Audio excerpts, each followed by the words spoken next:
My name is Charlotte Reed, and if you ask the world today, they'd call me a global CEO, a visionary founder, the woman who turned a fragile idea into a billion-dollar startup.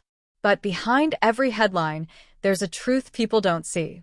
Right now, I'm standing by the floor-to-ceiling windows of my Manhattan office, the city glittering beneath me like a river of stars.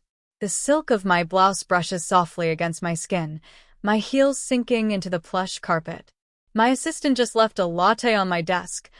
Oat milk, exactly how I like it, but I can't even bring myself to take a sip. Because my phone is buzzing. Again. The name flashing on the screen makes my chest tighten. It's someone I haven't heard from in years. Someone who once laughed in my face when I first whispered the word startup. I hesitate, running my thumb across the smooth glass of the phone. For a second, I almost let it ring out. But curiosity, and something else, something sharper, almost like irony, pulls me in. When I finally answer, their voice stumbles, almost nervous. "Charlotte, we need to talk. I heard about your company." And just like that, I'm thrown back. Back to the days when I wasn't the founder of a global brand. When I was just a girl with a dream no one believed in, a dream they mocked so mercilessly that I almost gave up. Almost. I wasn't always Charlotte Reed, the CEO. Back then, I was just Charlotte, 22, fresh out of college, clutching a notebook filled with scribbles that looked more like daydreams than a business plan. I can still remember the night it all came crashing down. We were sitting in my parents' living room in Ohio. My father, Mark, leaned back in his recliner, the television humming in the background. My mother, Ellen, folded laundry with quick, tired hands. My older brother, Daniel, had his nose buried in his phone, occasionally smirking at whatever was on his screen. And me? I was standing there, clutching my notebook, my palms sweaty. My heart was hammering as if the words I was about to say might break me. "I want to start my own company," I blurted out. The room went quiet. Then, almost too quickly, Daniel laughed, sharp, cruel. "A company? You? Charlotte, you can't even keep a goldfish alive, and you think you can run a business?" My face burned. My father's chuckle followed, low and dismissive. "Sweetheart, the world doesn't work on fairy tales. You need stability, maybe a teaching job or something safe." Each word was like a stone sinking into my chest. I try to fight back. "But I've done the research. It's an app, a platform that connects small creators to buyers directly. It could." "Enough," my mother cut in, her tone sharp, like a blade. "Charlotte, we love you, but you're not ready for this. You're chasing fantasies. Be practical." The sting of those words never left me. I remember excusing myself, walking up the narrow hallway to my room, and shutting the door. Only then did the tears spill. My hands shook as I flipped through my notebook. The pages blurred, the ink smudging where my tears fell. That night, I wanted to give up. But then I remembered something, a voice, soft and steady. My grandmother's. She had passed away a year earlier, but her words stayed with me. "The world will laugh until you prove them wrong. Don't hand them that power, Charlotte." In her memory box, tucked away in my drawer, was a small silver compass she had given me when I turned 16. I held it in my palm that night. It felt cool, grounding. That was the moment I decided. I would chase this dream, not because they believed in me, but because they didn't. The first few months after that night were brutal. I packed 2 suitcases, kissed my mother's cheek, though she wouldn't meet my eyes, and boarded a bus to New York City. No one stopped me. No one asked me to stay. New York was loud, merciless, and alive. My apartment was a shoebox studio with a broken radiator and a window that faced a brick wall. I ate instant noodles for dinner more nights than I can count. My startup lived inside that tiny space, scrawled on sticky notes plastered across the walls, coded into my glitchy old laptop that overheated every 2 hours. During the day, I worked as a barista at a crowded coffee shop in Brooklyn. The espresso machine hissed and burned my wrists, my feet ached after 10-hour shifts, and still, every night I came home, opened my laptop, and kept building. Rejection became a constant rhythm. I emailed investors, applied for grants, pitched to small business programs, and each time, the replies came back cold. Not interested. Too ambitious. We don't think this will scale. Some nights, I curled up on my mattress on the floor, staring at the ceiling, wondering if my family had been right. Maybe I wasn't cut out for this. But then, fate sent me someone who believed. Her name was Linda Martinez, a seasoned entrepreneur I met when she ordered coffee at my shop. She noticed the sketches of my app design, lying beside the register. Instead of laughing, she asked questions. Real questions. She scribbled her number on a napkin and told me, "Call me. Your idea has legs, Charlotte." Linda became my mentor. She taught me how to pitch, how to refine my business plan, how to take rejection and turn it into fuel. She reminded me to stop apologizing for my ambition. Under her guidance, things began to shift. My first client was a jewelry maker from Queens who sold handmade earrings. She used my platform to reach buyers outside her neighborhood. When her first order came in, just 2 pairs of earrings shipped to a customer in Boston, I cried harder than I had in months. That small win lit a fire. Word spread. More creators signed up. The app began to take shape. It wasn't glamorous. My friends from college posted polished photos on Instagram, engagements, promotions, vacations in Miami. Meanwhile, my posts were carefully curated to hide the truth. A picture of a cappuccino captioned "busy day" instead of "another night coding until sunrise." I told my family little to nothing. They thought I was scraping by, barely surviving. In a way, I liked it that way. It gave me space. Years blurred together.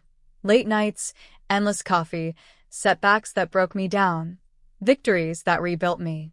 Slowly, my tiny dream grew. Investors started calling back.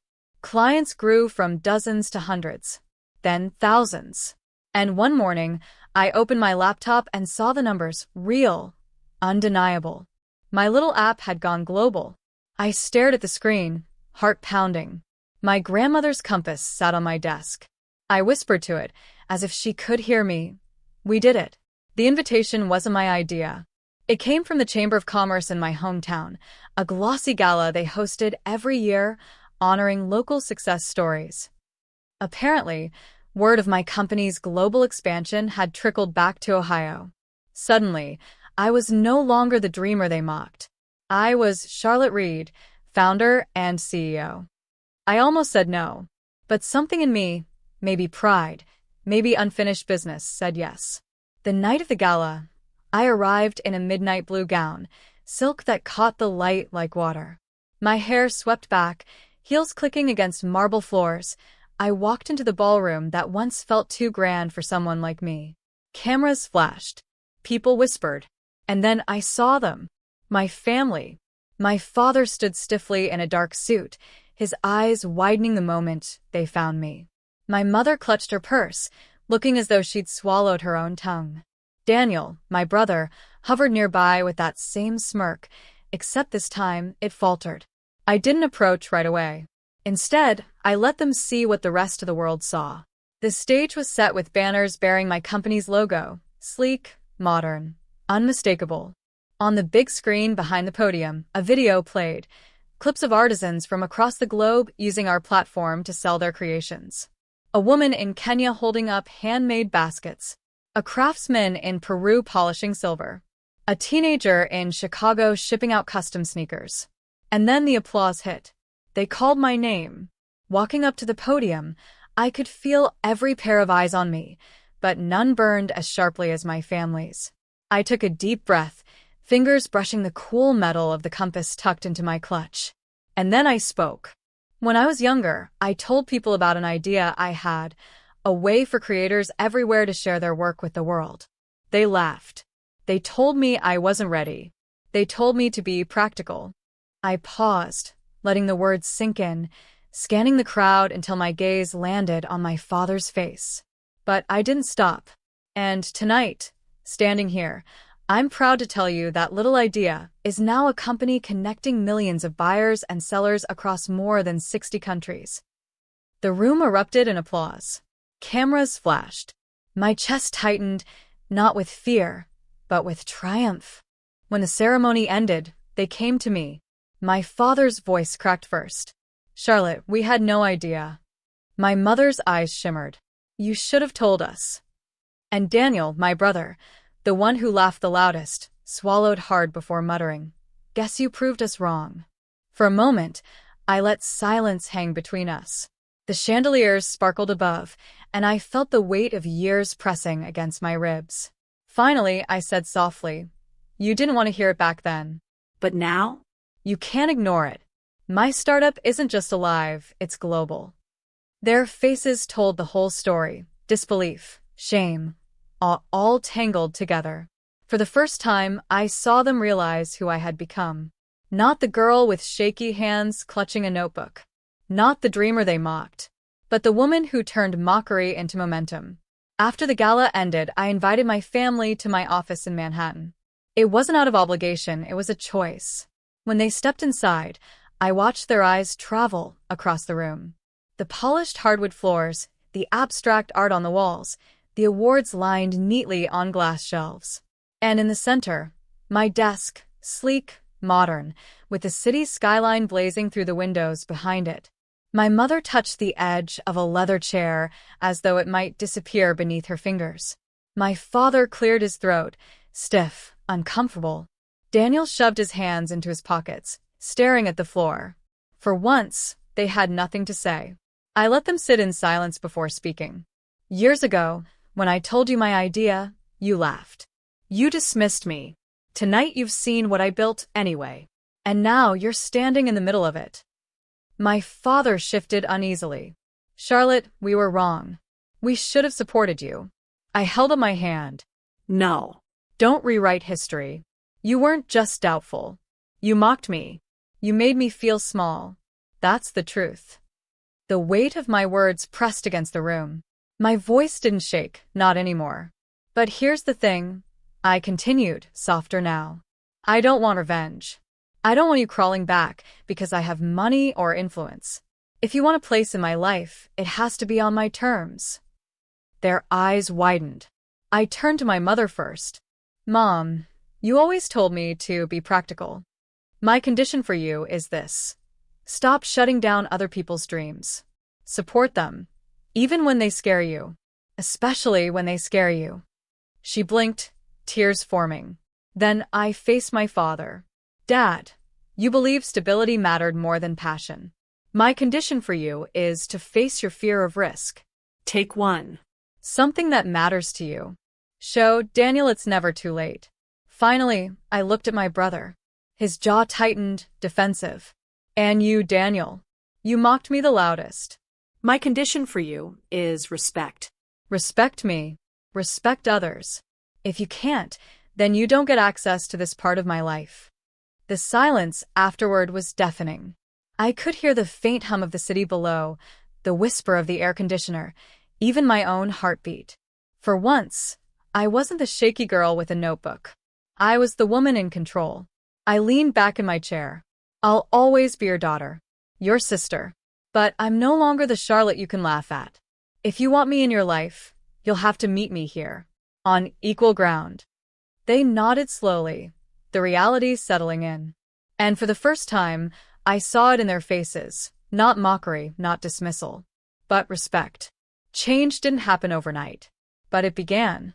A few weeks later, my mother called me out of the blue. Her voice was softer, almost unsure. She told me she'd signed up for a painting class at the community center, something she'd always wanted but never allowed herself to try. It feels silly, she admitted, but maybe practicality isn't everything. I smiled, picturing her with a brush in her hand instead of folded laundry. My father surprised me next. He confessed that he'd invested a small amount of his savings into a friend's landscaping business. It's risky, he admitted, but maybe stability isn't the only way to live. For the first time in years, I heard a spark in his voice. And Daniel, my brother, well, he was slower to change. But even he texted me one evening after a job interview. Wish me luck. Trying to take life more seriously. It wasn't an apology, not fully, but it was a start. As for me, I found a quiet peace. I no longer carried their laughter like a wound. It became something else, a scar, yes, but also proof of healing.